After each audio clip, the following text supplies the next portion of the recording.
Rated M for mature. The weapons need to feel heavy and powerful, and when you blast something, you want to see lots of chunks.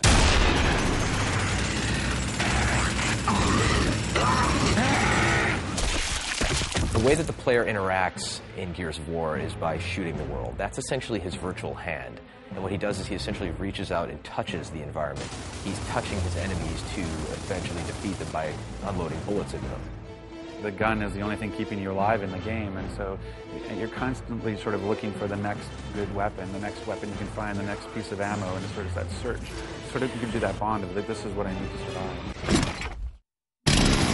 The weapons in Gears generally tend to shy away from some of the kind of laser beamy weapons you see in a lot of sci-fi environments. It was really more about something that looks like a gun, feels like a gun. It's really why we sort of went with sort of this kind of Vietnam-esque type of weaponry, that everything is a ballistics weapon, everything feels real. There's not energy weapons, not laser weapons. So your arsenal has expanded in Gears 2, and we have these heavy weapons. The first one's called the Mulcher. It's a heavy Gatling gun. Kind of based off the Predator, kind of raw, you know, just go crazy and mow everything down. We have a long-range mortar, which is heavy as well. You can take out enemies from what feels like it's about half a mile away. Again, you have to plant it and you have to crank it to get to whatever trajectory you shoot. We have the Scorcher, which is our take on a flamethrower. If you reload the gun perfectly, the shot goes further and it burns your enemies to a crisp, and there's much screaming and rejoicing when that happens. And then we have a really cool weapon called the Gorgon, and this is kind of a semi-automatic pistol. And this works well because you can take your enemy hostage and then grab this pistol and essentially take them out in a very quick and dirty fashion. We've added a new grenade, which is the poison gas grenade, what we call the ink grenade.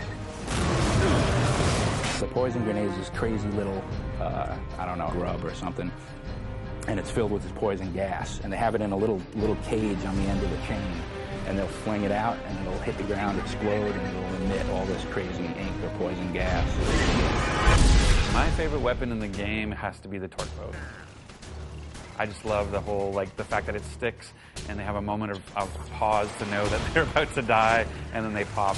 I just love. And what's great in Gears 2 is we've actually added dialogue for that pause, that we actually have the event of, and something explosive is stuck into you, and you get, so people have that half second to go, uh-oh, and then blow up. In adding more into the Gears franchise, we wanted to basically continue the idea of the executions that were in the first one. When you play multiplayer of Gears, it's not just about playing it, it's also about watching it. If you die in Gears, you're forced to watch for a little while. That's a very powerful thing when you know other people are looking at you. And if you knock your enemy down, he's trying to crawl away, and you have an option to do all sorts of cool, nasty, hideous things to him, you're going to do it, and you're going to get a good reaction from the crowd.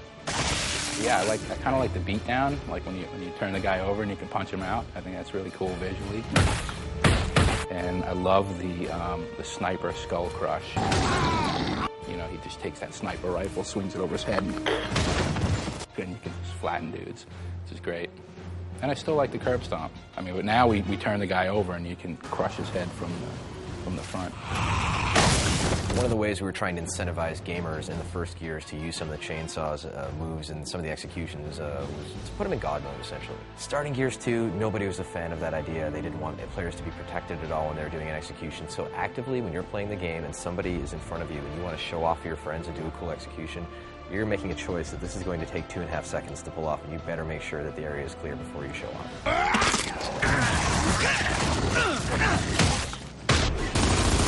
In Gears 1, when two players would come at each other with chainsaws, it was pretty much a random outcome as far as who would win. And in Gears 2, we actually wanted to make it A, very cinematic, and B, have an actual game mechanic that was implemented.